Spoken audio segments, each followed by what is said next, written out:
It's time for the Your Personal Bank Show with Ferenc Toth. In an era of chaos, confusion, and craziness, Ferenc is a voice for common sense. As a financial literacy educator, speaker, and entrepreneur, Ferenc cuts through the noise to help us understand how current events affect our money, economy, and our freedom. Now, here's Ferenc Toth. Welcome to the Your Personal Bank Show. Anyone who's been paying attention, I do not believe that it's a surprise. The corruption that is with our federal government, the level of corruption is what is breathtaking. I think even some of the most cynical people are finding that the level of corruption, like I said, is so breathtaking with some of the information that's come out. It's sad. It's sad to see the state of our country and particularly the leadership. You know, leadership matters, folks. Our country, I believe, is headed in the wrong direction. Most Americans agree with that. And a big part of that reason, of course, is the leadership that we have, level of corruption that we have that, again, I can't think of another word other than breathtaking. You have these whistleblowers, and then the IRS turns around and removes the entire investigative team in the Hunter Biden probe. The whistleblower, of course, is claiming retaliation, and I don't see how it's anything but retaliation of a whistleblower. There is so much documented information with the Hunter Biden laptop and the tax fraud and the corruption, the scandals, the FBI, and everything else that's out there, the suspicious activity reports, all these things we've discussed on this show, and you've heard, if you're paying even a tiny bit of attention, you've seen many of these things. And it's just incredibly sad that our country is being led down this path. Why does it matter? I share this concept, this idea on the show all the time, and that is that economic freedom is freedom. It's one of the freedoms that's key to the freedoms that we enjoy as citizens. Life, liberty, and the pursuit of happiness, which was in the original, Declaration of Independence. That's the very first founding document of this country. That very phrase, life, liberty, and the pursuit of happiness. The pursuit of happiness was, I've discussed this many times on the show, was argued about among the founders and the writers of the Declaration the most. One of the phrases that they argued and discussed the most because they were trying to define and put into words a vision. Right? A vision for this country and the freedoms that they wanted to provide for the citizens of the country and the generations thereafter. Us. We're the descendants of that. We're the beneficiaries of this. And one of the phrases that was proposed was life, liberty, and the ownership of property. The founders and the writers of the Declaration understood that freedom, without economic freedom, we would be nothing but little more than serfs. And that's the economic reality. You have to have some economic freedom to be able to determine your destiny in this future. So that's why I get so frustrated and so disappointed and disillusioned sometimes about the corruption that we see and the direction that this country is going. The leadership is trying to yank this country down this path. Now, the encouraging part, I'm not totally discouraged. I'm frustrated, no question. There's no secret about that. Many people are. This country is still worth fighting for. I'm not saying we should give up. By any means, if anything, the level of corruption that, like I said before, is so breathtaking. It's gotten to the point where, since COVID, I've said this often too, that nothing would surprise me. I used to say, well, that'll never happen or this will never happen. Well, when the government went to shut down small businesses, I felt like they overstepped their bounds in a tremendous way. They had no legal right to do that. And we've learned since, of course, it was really just an effort to politicians and bureaucrats in particular to grab more power. Jefferson and many of the founders also discussed this concept extensively, that governments inherently always try to grab more power. And I saw a statistic very recently that our federal government has grown by 40% since COVID. Folks, that's an astounding number, increase in size and scope, and of course, power. That has to be curtailed in these debt ceiling discussions. That's a fast-moving target. When you listen to this show, because it is broadcast nationally and stations throughout the country and at different times, We might have a debt ceiling agreement by the time you listen to this. Or if you're listening on our website, yourpersonalbank.com, that's been in the news and lots of discussion about the debt ceiling talks, because the power of the federal government has to be curtailed, because the more power they get, the less freedoms we have as citizens. And that includes economic freedom. And I'm going to focus on a lot of those things today.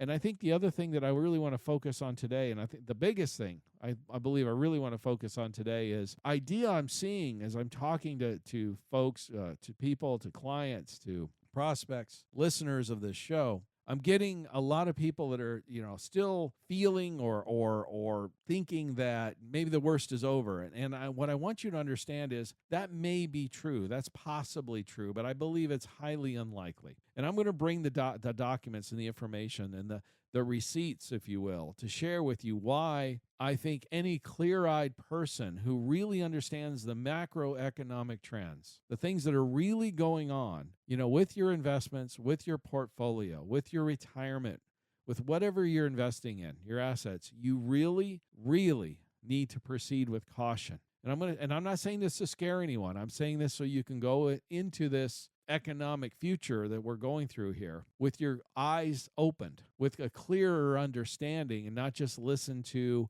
people with agendas, if you will, or political agendas, or whatever that may be, media agendas, whatever.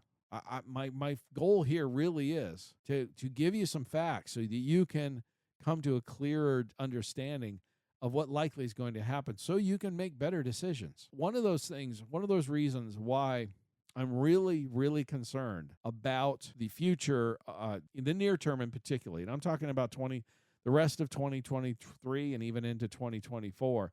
There's this idea that's gotten hold of a lot of people that we're either going to have a soft landing or maybe even no recession at all. You hear this term soft landing versus hard landing. It's really, are we going to have a recession or not? And Piper Sandler, they're an large investment bank, one of the largest, and they put out an interesting paper recently where they looked into the history of what they call the precursors to economic recessions. And what they determined was there were 3 criteria that needed to be in place to either have a soft or a hard landing. And I'm going to share with you what those 3 criteria are.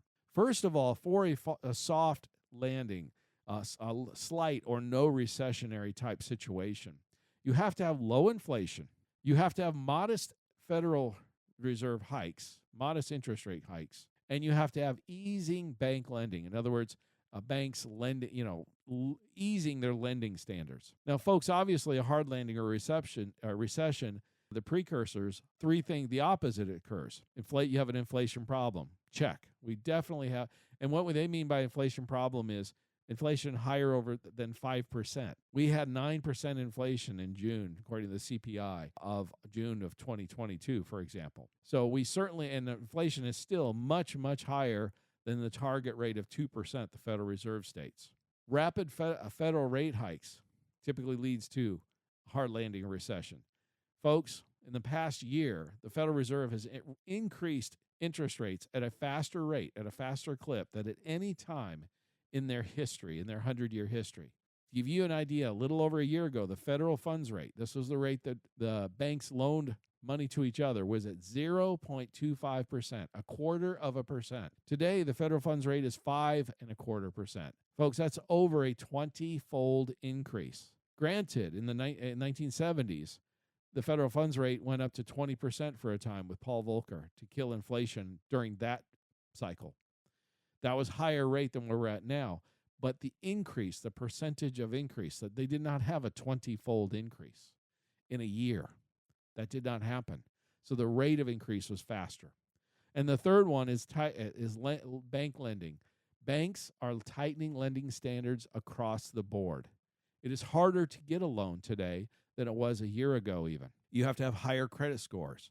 You have to have more collateral. All these things have been getting put in place. And all of these things, inflation problem, rapid Federal Reserve hikes, and tightening lending standards, all are precursors to hard landings or recessions. So according to Piper Sandler's research, it's very clear, it's extraordinarily clear that we are far more likely to be headed to a recession or a hard landing versus a soft landing. What can you do? Diversify, protect your downside, proceed with caution, reduce your market risk. That's one of the best things you can do. And your personal bank can do that, can provide guaranteed growth, reduce your taxes, create liquidity, all those kinds of things. So I'm going to encourage you to contact me if you want more information on this and learn how you can protect yourself from a likely hard landing or a likely recession that's still ahead of us and has not happened yet, but is rapidly approaching. I'm going to share with you some other reasons that I think you'll find very strong evidence why we're far more likely to have a hard landing or a recession than we are a soft landing in the near future. So stay tuned. Don't miss this. Stay tuned for more common sense from Ference. For more information, contact Ference at 866-268-4422 or yourpersonalbank.com. That's 866-268-4422. Our economy has changed. I'm Ference, host of the Your Personal Bank Show. Assets that thrived in the past decade with low interest rates likely will struggle with higher interest rates. Your personal bank dividends are insured, tax-free, and likely to increase for several years due to higher interest rates. For more info, tune in to the Your Personal Bank Show or contact Ference at 866-268-4422 or yourpersonalbank.com. That's 866-268-4422. Welcome back to the Your Personal Bank Show with Ference Toth. Want more information? Contact Ference at 866-268-4422 or yourpersonalbank.com. That's 866-268-4422. Now back to the show with Ference Toth.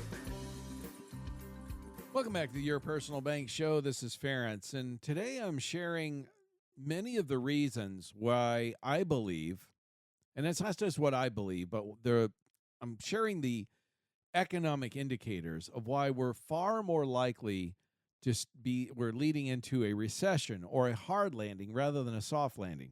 And why I think this is so important is I'm talking to so many different people who are, I guess, buying into the idea that we will not have a hard landing. We're going to have a soft landing.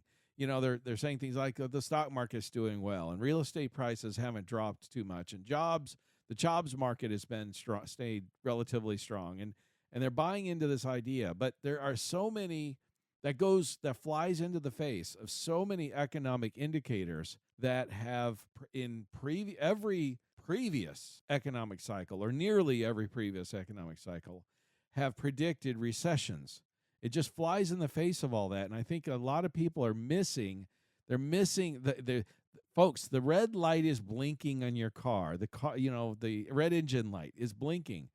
It is going off, and it seems like many people, at least I talk to, are ignoring the warning signs. And I shared some of them, and I'm not saying this to scare people. I'm saying this to educate you so that you can go into this with your eyes open and have some facts and then make your own decisions, of course.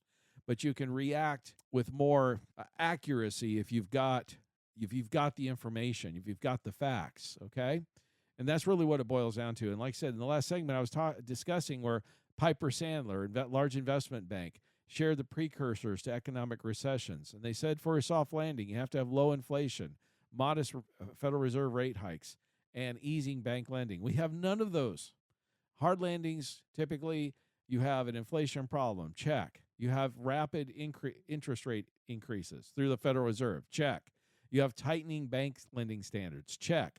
In other words, we have all the criteria for a hard landing or a recession, according to Piper Sandler. But let me give you some other reasons. The Federal Reserve has raised interest rates, have had a period of rising interest rates 13 times. And out of those 13 times, 10 of those resulted into a recession or a hard landing. Just the statistics, just the basic statistics are that 10 of the 13 times that the Federal Reserve has raised rates, we've had a recession. Clearly, the odds are in favor of a recession versus a soft landing, okay?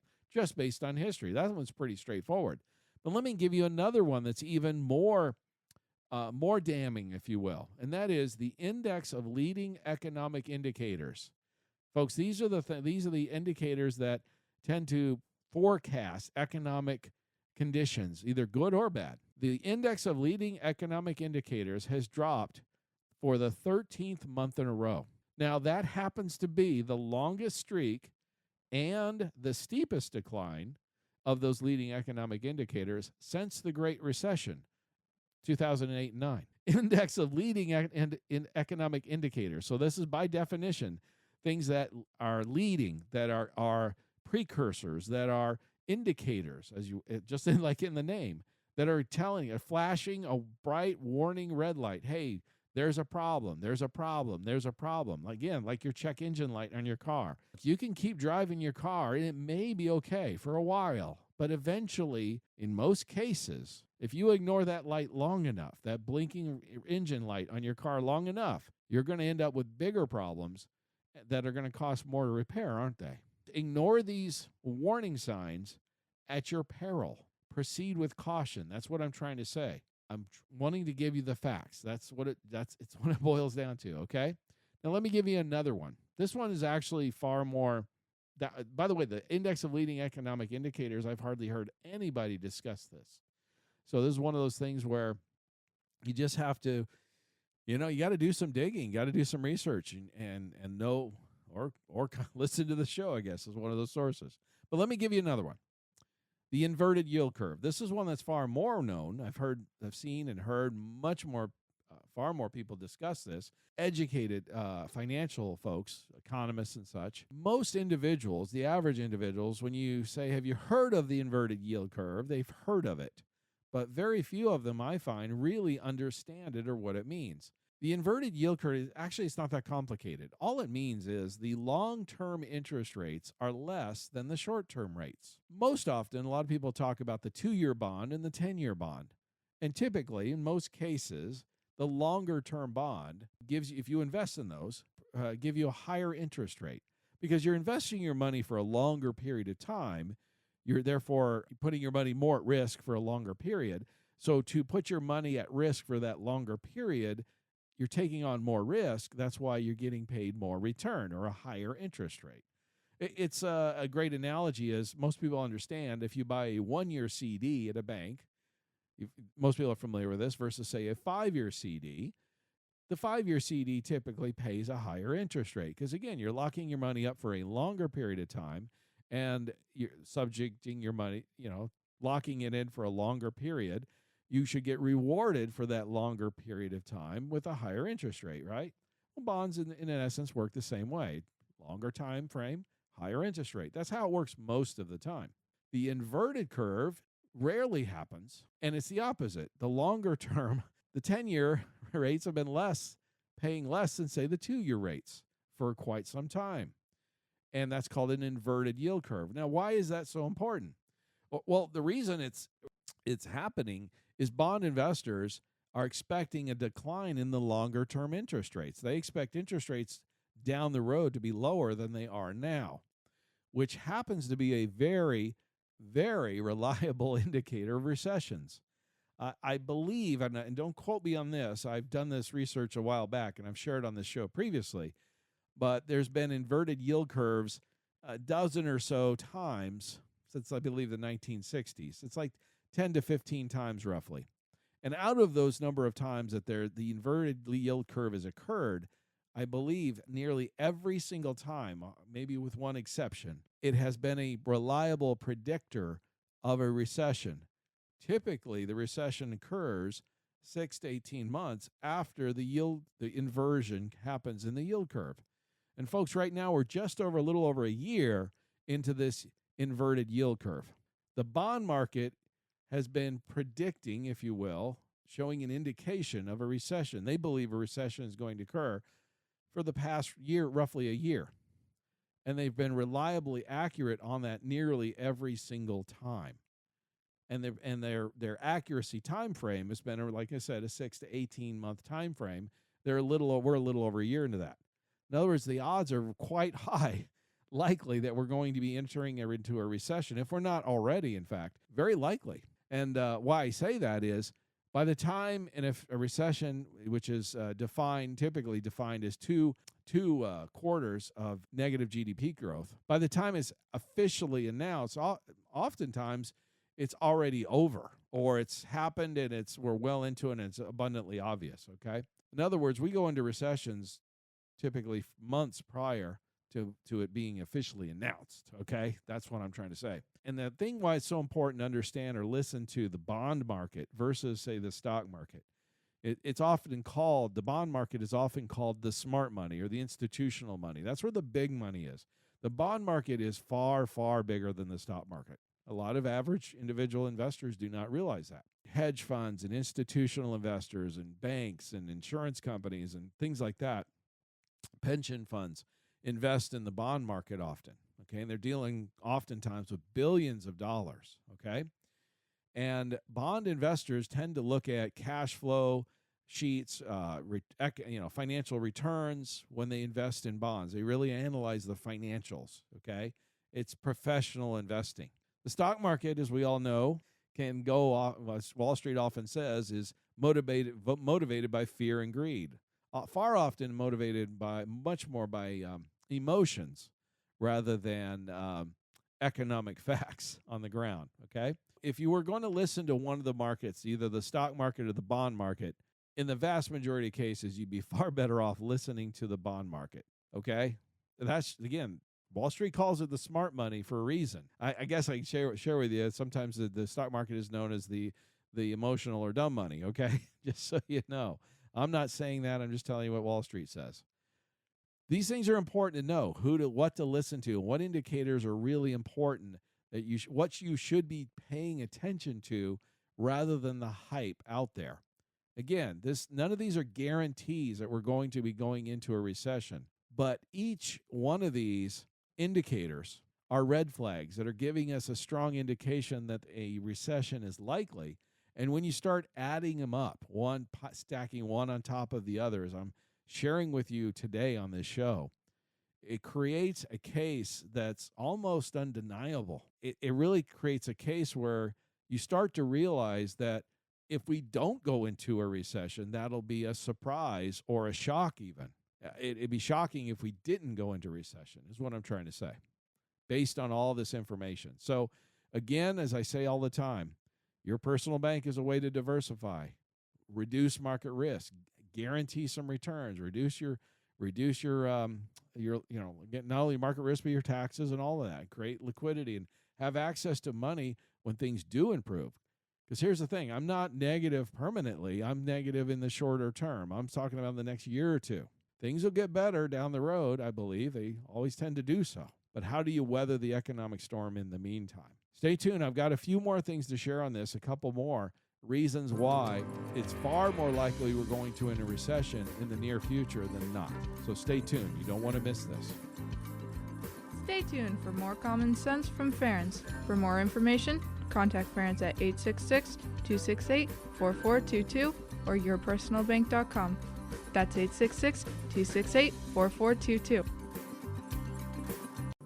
Concerned about bank failures? I'm Ference, host of the Your Personal Bank Show. Unlike traditional banks, Your Personal Bank cannot leverage. Leveraging is what causes the risk of bank failures. Your Personal Bank currently pays 6% dividends, insured with guarantees, and tax-free. For more information, tune in to the Your Personal Bank Show or contact Ference at 866-268-4422 or yourpersonalbank.com. That's 866-268-4422.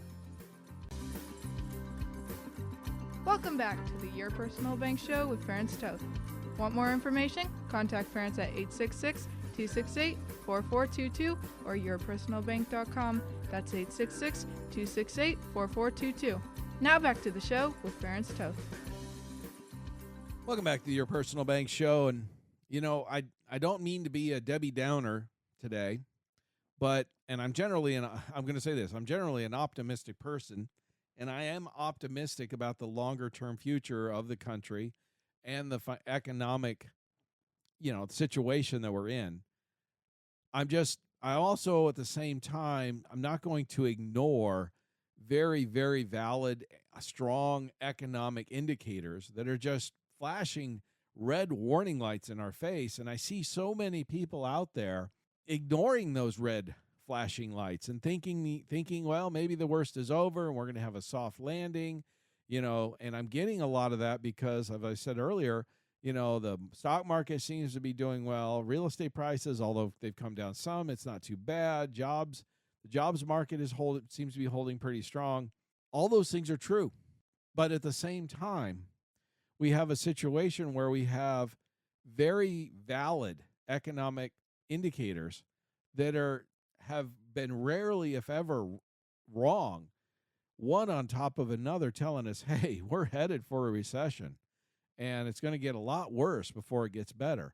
I've shared some of those in the previous couple of segments on this show, and if you did miss it, go to yourpersonalbank.com.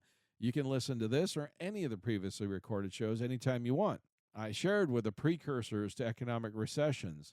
I've shared where Federal Reserve has hiked interest rates 13 times previously, and 10 of those resulted in recessions or a hard landing. I've shared where the index of leading economic indicators have dropped 13th month in a row. That's the longest streak and the steepest decline since the Great Recession of 08-09. I've shared the inverted yield curve. Many of you have heard about that. The bottom line is the inverted yield curve has been an extremely reliable indicator of recessions. And we've had one of the steepest inverted yield curves. Well, it's the steepest one since the Great Recession. Also, I'll give you another one. High yield bonds, or junk bonds, as they're often called or known.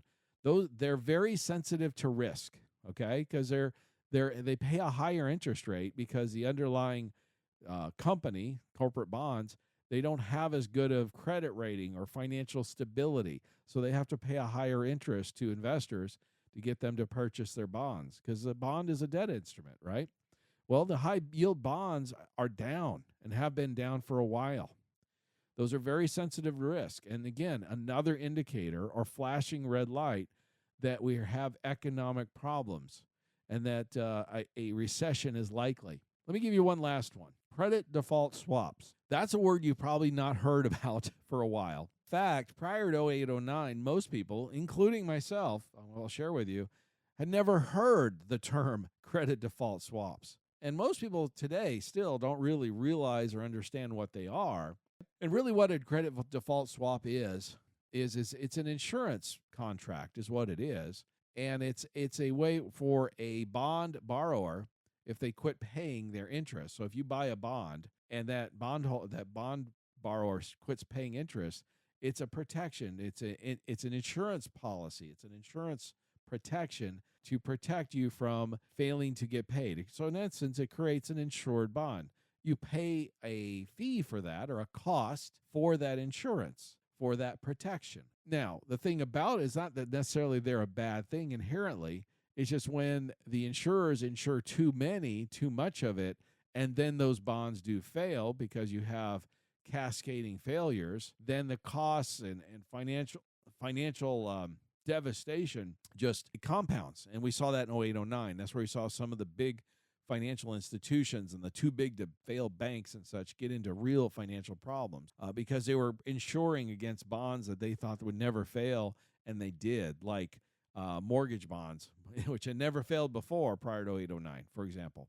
Well, here's the problem. Here's the problem with, in terms of an indicator, another indicator showing that we're likely leading to a recession versus a soft landing, that the costs of these credit default swaps, these are a risk tool, a protection tool. The costs have increased, and in fact, they're higher than they've ever been, again, since the Great Recession. So the cost to protect yourself is more expensive than ever because the risk is higher than it's been since 08-09. Another indication, another warning light, red flashing light, saying, hey, we're likely to head into a recession or a hard landing. The last one I want to give you, and this is one I've been sharing now on this show for a number of months actually now, and that is the Federal Reserve, their total assets. You can go to their website.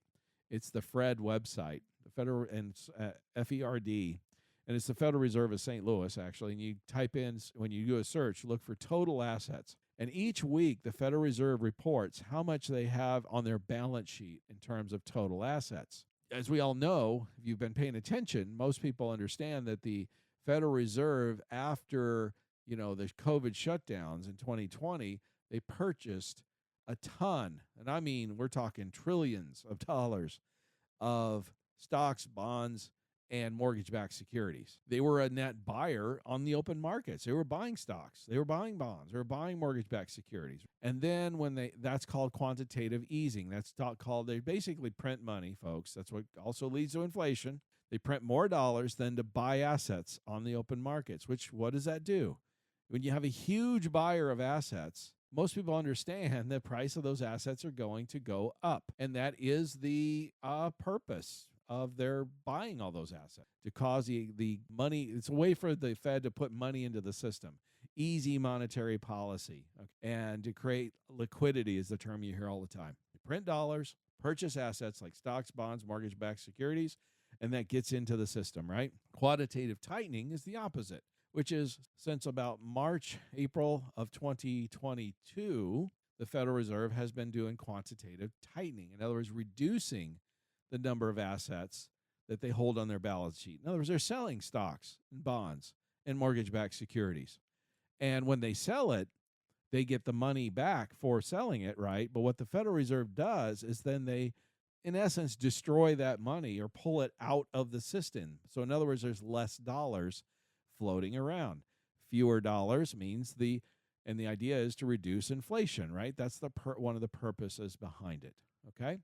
Well, the Federal Reserve, for the past year roughly, has been selling roughly $1 trillion in assets, $100 billion a month pace, roughly. And then we had a couple of months ago, we had a couple of banks fail. So they in other words, they bought about $500 billion of assets again to add liquidity and all that stuff and to save the banks. And then after they effectively that happened, or the FDIC shut the banks down, then the Federal Reserve has started to sell those assets again at roughly the same pace. If you look at the chart, again, they're selling at about $100 billion a month. Now, the Federal Reserve owns more in assets. They owned roughly a year or so ago about $9 trillion of total assets. Folks, that's the biggest buyer, the biggest owner of assets, of stocks, bond, mortgage-backed securities in the world. They're the 800-pound gorilla. That's why it's so important. They always say, don't fight the Fed. They've got several tools at their disposal. We all know the interest rates. They can raise or lower interest rates to make money cheaper or more expensive to borrow and access and use, to increase or decrease economic activity. Well, their other main tool is their purchasing or selling of these assets, these stocks, bonds, mortgage-backed securities. And again, they're a net seller. When the largest holder of assets in the world is selling consistently, what does that do overall to the price of assets? And again, the primary assets we're talking about here are stocks, bonds, and mortgage-backed securities. What do you think that's going to do ultimately to the value of those assets? It's going to have a negative effect. Now, again, recently we've seen the opposite. Things can diverge. Things can diverge for a while. And there's a common saying I like in the stock market is stock markets can stay irrational longer than you can stay solvent. Fear and greed, as Wall Street likes to share, the primary motivating factors for stock prices are human emotions that are powerful. Lately, greed has taken over. And I would say, looking at it, most of 2023, we've seen a lot of greed, haven't we? We've seen a lot of emotional greed, people buying to increase the prices of these assets. Unfortunately, that can get into hysteria almost, if you will. Sometimes it does, but it gets let's put it this way, irrational decisions, irrational judgments. And you see that repeatedly. That happens. It's human nature, folks. It's hard to fight human nature. I get it. I'm trying to share logical, economic, solid macroeconomic reasons of why things shouldn't be where they are or likely to be worse before they get better, but the emotions get the better of people oftentimes. Again, what I'm trying to do is share some clear-eyed common sense, cut through the noise. That's one of my missions here of this show, and it has been from the beginning. It allows you to make better rational decisions. My point is the risk at this point, there's no question, is elevated. The likelihood of a recession, heading into a recession in the near future, is extraordinarily elevated due to all these reasons I've been sharing on this show, all these indicators. The red warning light is flashing on your car. You can keep driving it, but you need to proceed with caution. You need to be paying attention. And if you want to reduce your risk, contact me. Your personal bank can accomplish many of those things in terms of reducing the market risk. I'm going to encourage you to stay tuned in the next segment, the last segment, because I want to share a few more things that I think you're going to find very beneficial and I want to share a financial literacy idea that I found one of the most powerful ones I've seen in a very long time. So I'm going to encourage you to not miss it. Stay tuned for more common sense from Ference. For more information, contact Ference at 866-268-4422 or yourpersonalbank.com. That's 866-268-4422. Inflation remains higher than average. I'm Ference, host of the Your Personal Bank Show. Inflation increases costs and is typically bad for stocks and real estate values. Your personal bank dividends are interest rate sensitive. This can help offset inflation. For more info, tune in to the Your Personal Bank Show or contact Ference at 866-268-4422 or yourpersonalbank.com. That's 866-268-4422. Welcome back to the Your Personal Bank Show with Ference Toth. Want more information? Contact Ference at 866-268-4422 or yourpersonalbank.com. That's 866-268-4422. Now back to the show with Ference Toth.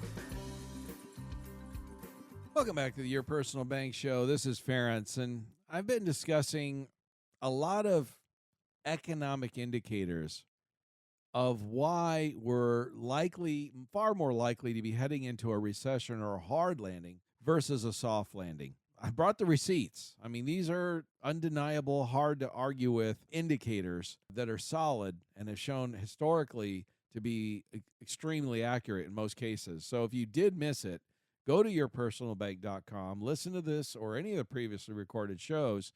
You can do that anytime you want. Or you can go to our app, Your Personal Bank app, and listen there.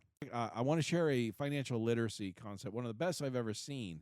Before I get to that, I got to share a couple of quick things here that'll lead up to this, and I think it'll help you understand this further.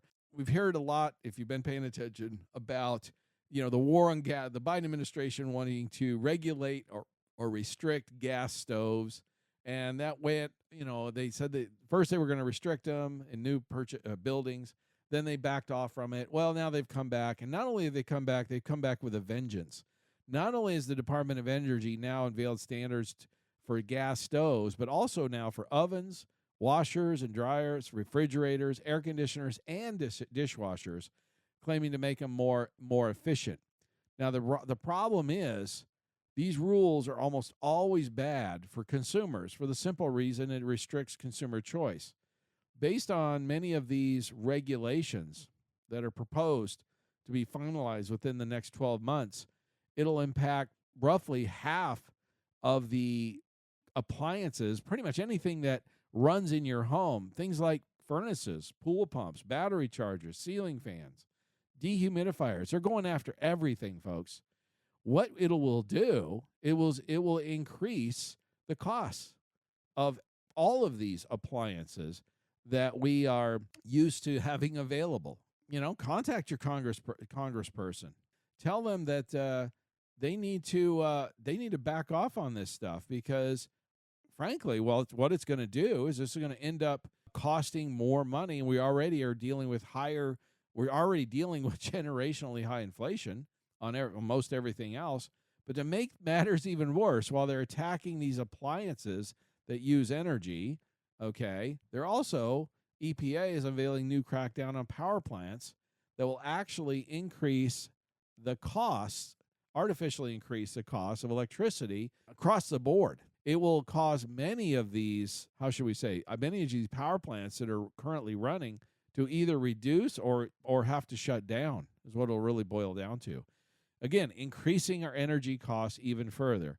It was bad enough they shut down pipelines and are restricting oil leases and all that, but now they're going after existing power plants. Folks, our energy costs are going to go through the roof if these things are allowed to happen. And of course, that will all affect us economically. Now, let me give you one last thing, and then I'm going to get into this financial literacy concept that's, again, the best I've seen on a long time.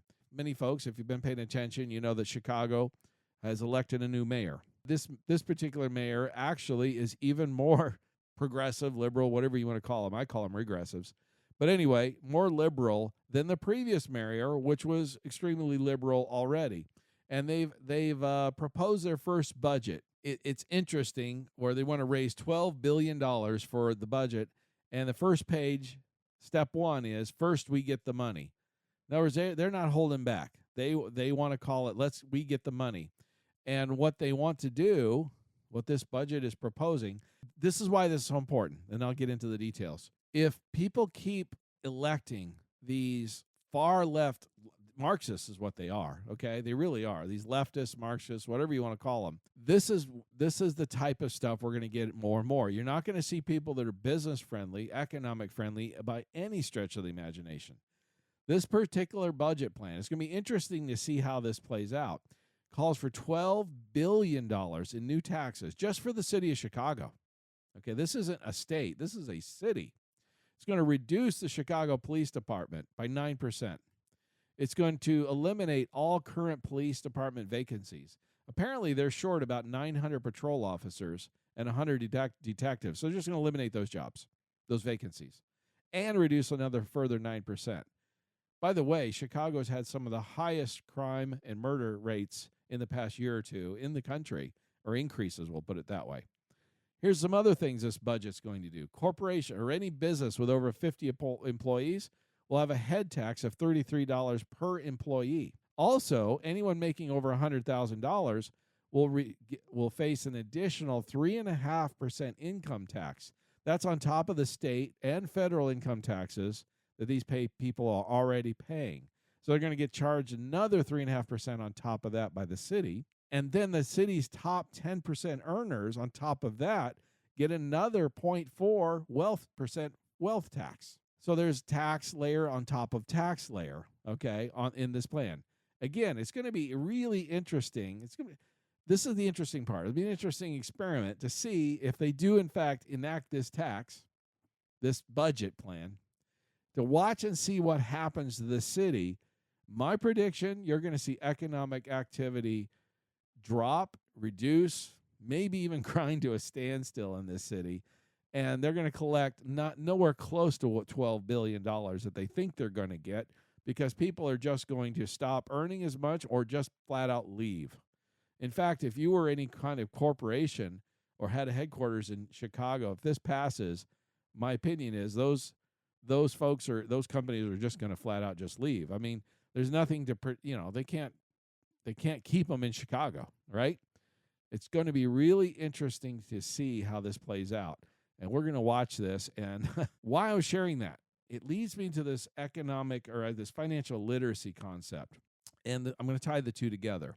And I saw this actually on Twitter, of all places. It was one of the best things I've seen in a long time. And the statement was this: a surprising number of people retain from childhood the idea that there's a fixed amount of wealth in the world, a fixed amount of money at any moment. But that's just not true. Wealth in this context is often described as a pie. You'll hear people say, or politicians say, the pie can't get any larger. And this whole budget idea for Chicago follows this line of thinking. The pie is only so big. So if one person or a group of people take a larger piece, that means there's less for other people. If you take more, someone else has to get less. Here's the problem. There's a fallacy in this idea that there's X amount of total wealth, or their pie is a certain size. You have to divvy it up in certain sizes, and if you take too much, somebody else gets less. Let me give you an example, and I saw this example in this here because I thought it was so appropriate. The idea is people think money is wealth, and it's not. Money is just a tool, folks. A fixed amount of money might be what you can use to trade with and stuff like that, but there's not a fixed amount of wealth in the world. In other words, you can make more wealth. And this is a great example they use in this article. Let's say you bought an old car, beat up old car. Instead of, as they pointed out, sitting on your butt next summer, you spent the time restoring that car to pristine condition. In other words, you took a beat up old car and made it a classic and pristine. Well, obviously the value of that car would go up. And if you sold that car, you would get more money for it. In other words, by restoring the old car, you made yourself richer, more wealthy. By the way, you didn't make anyone else poorer in that process, did you? So obviously, if you understand that basic concept, you will understand that wealth, money, is not a fixed pie. The pie can grow larger, or you can make more pies. And when you look at it this way, and I like this last statement on this, it says, in fact, when you look at it this way, you wonder why anyone would think otherwise. And it's so true. If you want to gain more wealth, you can do more. You can work harder. You can work smarter to accomplish more, to earn more, to increase the value of something like this example of restoring an old car. There's many you can remodel a house, make it more valuable. Okay? There's all types of things a person can do with their time, their talent, their skills to increase their wealth. And by doing that, you're not taking anything away from anyone else. You're increasing the overall wealth in the world. Elon Musk discusses this a lot.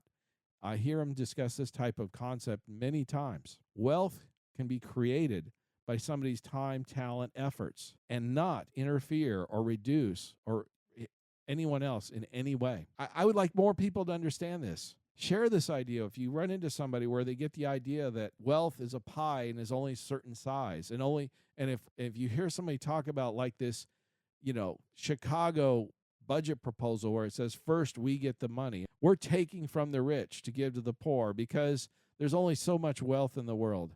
No, the best way to go about it is educate, give people opportunities to create more wealth themselves from their time and their talent, their abilities, and their desires. And look, if they're not willing to do anything to help themselves, well, you can lead a horse to water, but you can't make them drink, can you? And even the Bible said, even Jesus said, poor will always be among us, because if a man's not willing to work, he has no right to eat, does he? In other words, the willingness to do something is the key. And understanding if you do something, you can do better, you can do more, you can create more wealth. And most importantly, you're not taking it away from someone else if it's done the right way. Stay tuned to Your Personal Bank Show. Next week, I'm going to share a lot more great information. And actually, I have another segment for many of the stations listening to, so stay tuned. Welcome back to the Your Personal Bank Show with Ferenc Toth. Want more information? Contact Ferenc at 866-268-4422 or yourpersonalbank.com. That's 866-268-4422. Now back to the show with Ferenc Toth. Welcome back to the Your Personal Bank Show. This is Ferenc, and if you're hearing this, you're listening in one of the fortunate stations that allows me a little bit extra time. In the last segment, I was sharing the idea of wealth is not a pie or not a fixed pie. You can grow wealth without taking from someone else. And that's a concept, a financial literacy concept that needs to be educated and shared with other people. And again, use the example of if you restore a beat up old car to pristine condition, it's obviously worth more and you can sell it for more. You created wealth, and at the same time, you did not take anything away from anyone else. So obviously, the wealth pie can grow, okay? And when you understand that, you really wonder why anyone would think otherwise, don't you? It's a very basic concept. It's also something I share with clients, prospects, the type of thing if you contact, or when I speak at workshops that I've done for years. Look, if you've got an organization that wants to learn about more financial literacy or the personal bank concept, how to gain control of your money, reduce taxes, create positive arbitrage, all those things, contact me at yourpersonalbank.com. Be happy to share. My point is simple: is there are things that a person can do, even in these tougher economic times, even with higher inflation. In fact, I know it may not be popular, but the reality is when inflation goes up, the value of our dollar, buying power goes down. And so you really have two choices. You have either make more to maintain your lifestyle or get by with less, reduce your expenses, or a combination of both. I said this to my wife on the very day, I literally said this to her, on the very day that Biden shut down the Keystone Pipeline. And by the way, he didn't just shut that one down, he shut down 10 others the same day. I said to her, I need to go to work more to make some more money because I recognized right then and there that higher energy costs were going to create inflation. And I understood the money that I made would be worth less because the cost of everything would go up. I knew that. I understood it that day. And most people I talk to and run into and discuss don't or didn't or are slowly finally coming to that realization. And it's because I've been fortunate. I wasn't taught this stuff growing up either. Most of us were not. Financial literacy. But it became a mission, and it became a purpose, a passion of mine 23, 24 years ago now, where I ran into this and I wanted to learn and I wanted to understand. And as I built and developed and grew in my understanding, then I was able to build and develop and grow my business and also help my clients more and more as my understanding increased, okay? And then eventually I was, for a while, taught a financial literacy course, college certified financial literacy course, and eventually became chairman of the board of a bank in formation, an FDIC insured bank for a while. Thankfully, I stepped away from that about a year ago because given what's happened to the regional banks lately, that was a good decision. My point is, by learning these things and by sharing this, there's so many things people can do when I talk to them. I met with several clients just this week where I shared with them ideas and thoughts and things that they could do to enhance their financial situation, not change their lifestyle in many cases at all. Some of them had to make some changes, maybe some minor, some of them even major changes. But it allows you to gain financial freedom, economic freedom. A mentor of mine years ago would often say, those that are willing to do what others are not today will be able to do what others are unable to do tomorrow. And that's so true. It really is. It might mean buckling down a little more. It might mean working a little harder or smarter to make some more dollars because the dollars aren't as valuable as they were. It takes more to buy eggs today than it did 2 years ago. It might mean reducing some expenses, shaving things off here and there when needed. My point is, getting through these economic tough times are not just about putting money away and hoping it all works out and investing in an asset. There's more to it than that. And if you want to learn some of these things, by all means, contact me. And I'd love to talk to you. And if you contact me, yes, you'll get me. So I encourage you to reach out to me. Love to work with you. Love to help you and love to help you navigate these economic uncertainties that we're going through. And as always, stay tuned next week to the Your Personal Bank Show. And while it's still on our money, I'm going to say, in God we trust. Economic freedom is freedom, and our freedoms are under attack. I'm Ference, host of the Your Personal Bank Show. In this time of uncertainty, can you grow your money safely, reduce taxes, and ensure you don't run out of money in retirement? Your Personal Bank earns dividends with guarantees, insured and tax-free. For more info, tune into the Your Personal Bank Show or contact Ference at 866-268-4422 or yourpersonalbank.com. That's 866-268-4422.